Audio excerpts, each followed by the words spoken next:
ಭಾಗ್ಯನಗರ ಚೇಳೂರು ತಾಲೂಕಿನ ಗಡ್ಡಂಪಲ್ಲಿ ಗ್ರಾಮದ ಸರ್ಕಾರಿ ಪ್ರಾಥಮಿಕ ಶಾಲೆಯಲ್ಲಿ ಸುಮಾರು 18 ವರ್ಷಗಳ ಕಾಲ ಶಿಕ್ಷಕರಾಗಿ ಅಪಾರ ಸೇವೆಯನ್ನ ಸಲ್ಲಿಸಿ ನಿವೃತ್ತಿ ಹೊಂದಿದ ಶಿಕ್ಷಕ ಗೆಂಗಿರೆಡ್ಡಿ ಅವರನ್ನ ಗೌರವಿಸುವ ಭಾವಪೂರ್ಣ ಸನ್ಮಾನ ಕಾರ್ಯಕ್ರಮವನ್ನು ಗುರುವಾರ ಆಯೋಜಿಸಲಾಗಿತ್ತು.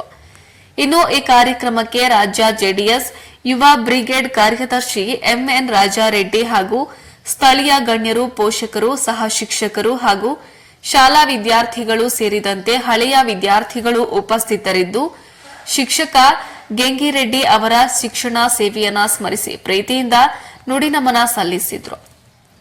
ಇನ್ನು ಶಾಲಾ ಮಕ್ಕಳು ಸಾಂಸ್ಕೃತಿಕ ಕಾರ್ಯಕ್ರಮಗಳ ಮೂಲಕ ತಮ್ಮ ಕೃತಜ್ಞತೆಗಳನ್ನು ವ್ಯಕ್ತಪಡಿಸಿದ್ರು.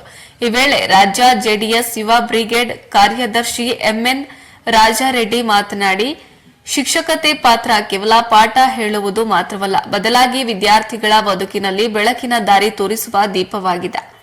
ಶಿಕ್ಷಕ ಗೆಂಗಿರೆಡ್ಡಿ ಅವರು ನಿಷ್ಠೆ ಮತ್ತು ಕಠಿಣ ಪರಿಶ್ರಮವು ಶಾಲೆಗೆ ಮಾದರಿಯಾಗಿ ಇಂತಹ ಶಿಕ್ಷಕರು ಶಿಕ್ಷಣ ಕ್ಷೇತ್ರದಲ್ಲಿ ದೀಪಸ್ತಂಭರಾಗಿ ಇರುವಂತವರು ಎಂದು ತಿಳಿಸಿದರು. ಇನ್ನು ಈ ಸಂದರ್ಭದಲ್ಲಿ ಪಿಎಸ್ ವೆಂಕಟರೆಡ್ಡಿ, ಪಾಳ್ಯಂ ಶ್ರೀನಿವಾಸ, ನರಸಿಂಹಪ್ಪ, ಸುರೇಶ್ ರೆಡ್ಡಿ, ಆದಿನಾರಾಯಣಪ್ಪ, ರಮಾಂಜಿ ನಪ್ಪ, ಸುರೇಶ್, ಎಸ್ಡಿಎಂಸಿ ಅಧ್ಯಕ್ಷ ಲಕ್ಷ್ಮಿ, ರಾಚೇರುವು ಕ್ಲಸ್ಟರ್ಸ್ ಸಿಆರ್ಪಿ ಮುತ್ತಪ್ಪ, ಶಿಕ್ಷಕರಾದ ನವೀನ್, ರವಿ ಮತ್ತಿತರರು ಹಾಜರಿದ್ದರು. ವರದಿ ರವೀಂದ್ರ, ಪ್ರಜಾಪವರ್ ಟಿವಿ, ಭಾಗ್ಯನಗರ.